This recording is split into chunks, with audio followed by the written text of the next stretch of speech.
কার নাম বলবো আমি বলেন তো? আপনারা বুঝে গেছেন। পিনাকি ভট্টাচার্য। গতকালকে ভিডিওতে ওনারা স্যার বলছি না, কেন স্যার বলছি? অ্যাডভান্স বললাম, কারণ কি জানেন? উনি তো স্বরাষ্ট্রমন্ত্রী হতে যাচ্ছেন আগামীতে। ডক্টর ইউনূসের জন্য বিরাট সুখবর, যুগান্তকারী বিজয়, ঐতিহাসিক বিজয়, ভূমিধস বিজয়। ফাঁসি এখন ওনারা দিবে কিনা এটা নিয়ে আলোচনা। আরে ওনারা দিবে কিনা এটা পরের আলোচনা, এটা নিয়ে এখন আলোচনার সময় নাই। এটা ডক্টর ইউনূস স্যারের কাছে ছাইড়া দেন, ওনার মাথায় চিন্তা আছে কিভাবে আনতে হবে। যমুনা টিভির টকশোতে গিয়ে শিশির মনির এবং বিএনপির যে বর্তমান প্রধান বুদ্ধিজীবী কিভাবে ধরা খেয়ে তিনি জীবনে আর টকশোতে যাবেন না, এই ধরনের একটা নাকে খত দেওয়ার মতো অবস্থা তৈরি হয়েছে। বিএনপির ভিতরে ডাকসু ভীতি ঢুকে গিয়েছে। নির্বাচন কেন্দ্রিক বিএনপির সর্বস্তরে এখন ডাকসু চিন্তা, ডাকসুর ভয়। আজহারী হুজুর আমাদের ডাক্তার শফিকুর রহমান স্যারের সাথে দুইজনে মুখামুখি বসছে, একদম ফেস টু ফেস। ওইখানে আর কেউ ছিল না, দরজা বন্ধ। এই গোপন আলাপ কিসের আলামত? সোজাসুজি বইলা ফেলাই উনি নির্বাচন করবে, আজহারী হুজুর নির্বাচন করবে। হ্যাঁ, এটা একটা সুখবর, আলহামদুলিল্লাহ আলহামদুলিল্লাহ। বাংলাদেশ জামায়াত ইসলামের হয়ে আসন্ন নির্বাচনে অংশ নিচ্ছেন মাওলানা মিজানুর রহমান। ঢাকা 5 আসন থেকে লড়বেন নির্বাচনে। মাত্র 90টা বিএনপি সরকার গঠন করতে পারবে না। 90টা সিট জিতে নেওয়া বাম হাতের কাজ রে ভাই। হিসাব সিম্পল, আওয়ামী লীগ পুনর্বাসন করতে গিয়া বিএনপি আম সালা দুটেই যাইতে নিচ্ছে। যখন বাঘ জায়গা ওঠে তখন কিন্তু সামনে যা থাকে সব খাইয়া ফেলে, তাই না? আলহামদুলিল্লাহ বিশাল এক সুখবর নিয়ে এসেছি, কারণ খেলাটা চারদিক থেকে জমছে। আসসালামু আলাইকুম প্রিয় দর্শক শ্রোতা, আশা করি সবাই ভালো আছেন। নতুন একটি ভিডিওতে সবাইকে স্বাগতম। বাংলাদেশের এই মুহূর্তের রাজনৈতিক প্রেক্ষাপট নিয়ে ভিডিওর শুরুতেই বেশ কিছু ভিডিওর অংশ বিশেষ আপনারা দেখেছেন। মূলত আজকের এই ভিডিওটিতে সেই সকল ভিডিওর বিস্তারিত আলোচনা দেখতে পারবেন। ভিডিওর শুরুতেই যে সকল ভিডিও দেখেছেন তা থেকে হয়তো ইতিমধ্যেই আন্দাজ করতে পেরেছেন আজকের এই ভিডিওটি কতটুকু গুরুত্বপূর্ণ হতে চলেছে। অতএব চলুন না টেনে একটি লাইক দিয়ে সম্পূর্ণ ভিডিওটি দেখে আসি। শেখ হাসিনার ফাঁসির রায় শুনে তার যে দলের অন্ধ ভক্তরা, যারা তাকে মনে প্রাণে ভালোবাসে, আপা বলতে বলতে মুখ দিয়ে রক্ত বাইর করে ফেলে, তাদের কেউ কিন্তু জীবন দিতে আগায় আসলো না। এই ব্যাপারটাই সবাই আলোচনা করতেছে, যদিও আমি এই ব্যাপারটার সাথে একমত না। কোন ব্যাপারটা জানেন? অনেকেই বলতেছে বিভিন্ন মিডিয়াতে যে আল্লামা সাঈদী হুজুরের ফাঁসির রায় ঘোষণা হওয়ার সঙ্গে সঙ্গে ঢাকা সহ সারা বাংলাদেশে যে অবস্থা সৃষ্টি হয়েছিল, এবং ওই টাইমে 2 থেকে 3 দিনে কেউ বলে 70 জন, আবার আনঅফিসিয়ালি শোনা যায় 200-র উপরে মানুষ শহীদ হয়েছে। শুধু রায় ঘোষণা শুনছে, ওইটার রিয়াকশন আর যেভাবে ঝাঁপায়া পড়ছে, মানে রায় মানে না, আর পুলিশ সেটা বাধা দিছে বুলেটের মাধ্যমে, ওইভাবেই তারা শহীদ হয়েছে। কিন্তু বঙ্গবন্ধুর কন্যা শেখ হাসিনার মৃত্যুর রায়তে এমন কোনো ঘটনা কেন ঘটলো না? এবং যারা পালায় আছে তারাও তো এমন কিছু বললো না যে ভাই সবাই জান দিয়া ফেলাও, ঝাঁপায়া পড়ো, শহীদ হয়ে যাও, আমাদের হাসিনাকে ওরা ফাঁসি দিছে। কই এরকম কোনো গরম বক্তব্য শুনছেন? শোনেন নাই। এবং দেশের ভিতরে যারা ওই যে মিছিল করে, সূত্রাপুরে বলে জয়, আর ফকিরা বলে আইসা বলে বাংলা, জয় বাংলা, তারাও কিন্তু কেউ জীবন দিতে আসলো না। ওই ব্যাপারটাই সবাই তুলনা করতেছে, কিন্তু আমি এর সাথে একমত না। আল্লামা সাঈদী হুজুরের সাথে শেখ হাসিনার তুলনা হইতেই পারে না। আরে আল্লামা সাঈদীকে তো ওনারা ভালোবাসে, বুকের ভিতর থেকে, অন্তরের অন্তরস্থল থেকে। ওনারা মরতে রাজি কেন? কারণ ওনাদের ভালোবাসার মানুষ, চোখের মনি আল্লামা সাঈদী হুজুর, তাই না? আর ওনাকে যারা ভালোবাসে, অর্থাৎ শেখ হাসিনাকে যারা ভালোবাসে, তারা তো ভাই নুন খাইছে, এই জন্য গুণ গায়। হ্যাঁ, ওই যে টাকা পয়সা পাইছে, চাকরি বাকরি পাইছে, শেয়ারের ব্যবসা পাইছে, অনেক কিছু পাইছে, বিদেশে বাড়ি বানাইবার ডলার পাইছে, বাংলাদেশে রাজত্ব করার জন্য পুলিশ, র্যাব, আর্মির সহযোগিতা পাইছে, অর্থাৎ নুন খাইছে, এই জন্য গুণ গাইতে হয়। চক্ষু লজ্জা, ওইটা হলো চক্ষু লজ্জার ব্যাপার। আর আল্লামা সাঈদী হুজুরকে হলো ভিতরের অন্তরস্থল থেকে ভালোবাসার ব্যাপার। ওনার জন্য জীবন দিবে, কিন্তু শেখ হাসিনার জন্য আইসা জীবন দিবে না ভাই, জীবন দিবে না। ওই ককটেল টকটেল দিয়ে একটা ছুঁড়া মারবে। যাই হোক, এগুলো নিয়ে টেনশন নেওয়ার কিছুই নাই ভাই, সব কিছু ঠিক হয়ে যাবে। বেঠিক হওয়ার রাস্তা নাই তো, চারিদিকে শুধু চোখ আর চোখ। এই চোখগুলা কাদের? পাহারাদার, পাহারাদার, এমন ভাবে চারিদিকে পাহারা ভাই। হ্যাঁ, পুরো বাংলাদেশকে তো এখন পাহারা দিচ্ছে। কেউ যদি একটা ভুল করে ছোট্ট কথা বলে ফেলায় না, সেটারও রেহাই পায় না। ওই যে ডিসি মাসুদ সাহেব ধানমন্ডিতে একটা কথা বলছে না, কথা বলে এখন পুরাই ধরা। ওরা শিবির ফোর্স পাঠান, এই যে শিবির ট্যাগটা দিছিল, এটা নিয়ে কিভাবে প্রতিবাদ হইতাছে। ওনার দেখলাম একটু আগে ইন্টারভিউ, উনি বলতেছে না আমি ওইভাবে বলতে চাই নাই, আমি আসলে বলছি ওনারা তো আমাদেরই, মানে ছাত্র শিবির তো আমাদেরই।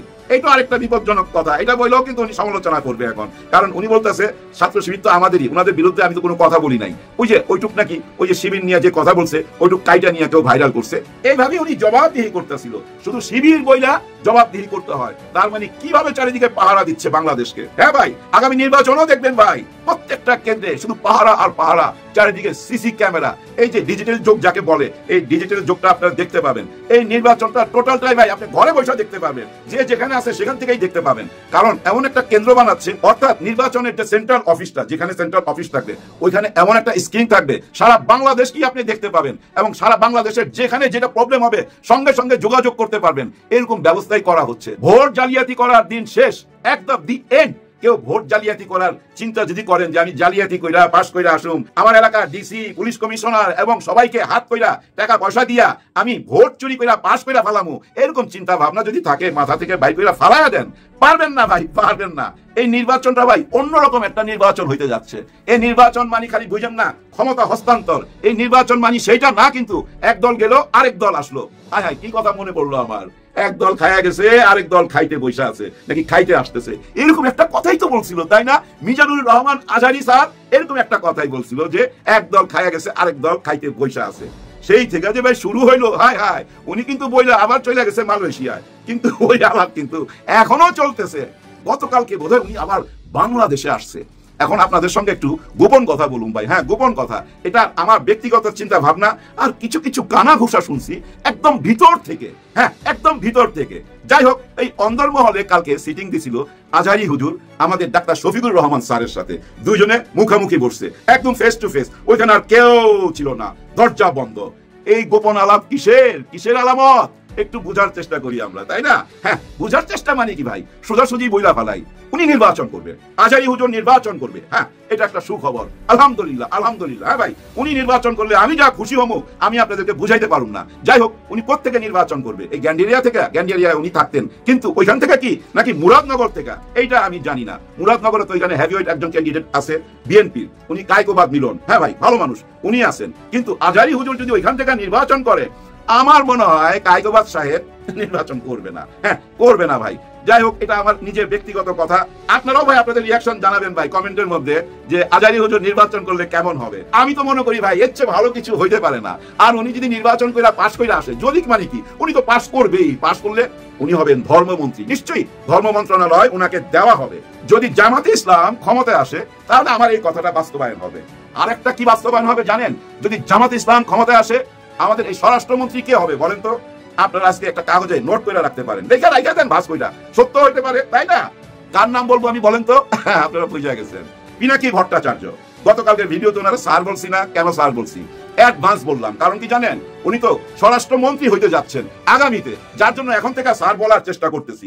মাথায় রাখেন, হ্যাঁ ভাই মাথায় রাখেন। আরেকজনের কথা নিয়ে আসবো এখন। কেন এনাদের কথা আনতেছি জানেন?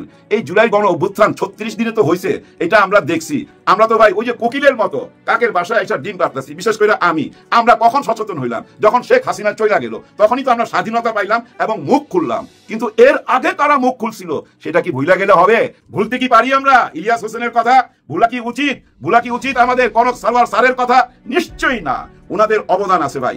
গত 15-16 বছর ওনারা কিন্তু যুদ্ধ কইরা গেছে, আমাদের ভিতরে চেতনা জাগায় গেছে, সত্য মিথ্যাটা আমাদেরকে বুঝাইছে, আমাদের ভিতরে ঢুকাই দিছে ভাই। কি ঢুকাই দিছে? যে অন্যায় প্রতিবাদ করো, বারবার এই জিনিসটা আমাদের মধ্যে ঢুকাই দিত, কিন্তু আমরা প্রতিবাদ করতে পারতাম না, কারণ আমরা ভীতু ছিলাম। আমরা বলতে কিন্তু আমি আমাকেই বুঝাচ্ছি, আমি তো করি নাই, এরকম অনেকেই পারে নাই, কিন্তু ভিতরে ক্ষোভ ছিল ভাই। আর এই ক্ষোভগুলো আমরা নিজেরা প্রকাশ না করতে পারলো, ওনারা যখন প্রকাশ করতো শান্তি পাইতাম, কমেন্ট করতাম, লাইক দিতাম এবং ওনাদেরকে পছন্দ করতাম। কিন্তু 5ই আগস্টের পরে হঠাৎ করে দেখলাম কিছু মানুষ আইসা ওনাদেরকে কলঙ্কিত করার চেষ্টা করলো, বিভিন্ন রকম কমেন্টের মাধ্যমে, বিভিন্ন রকম কন্টেন্ট বানায়া ওনাদেরকে যা ইচ্ছা তাই বলার চেষ্টা করলো।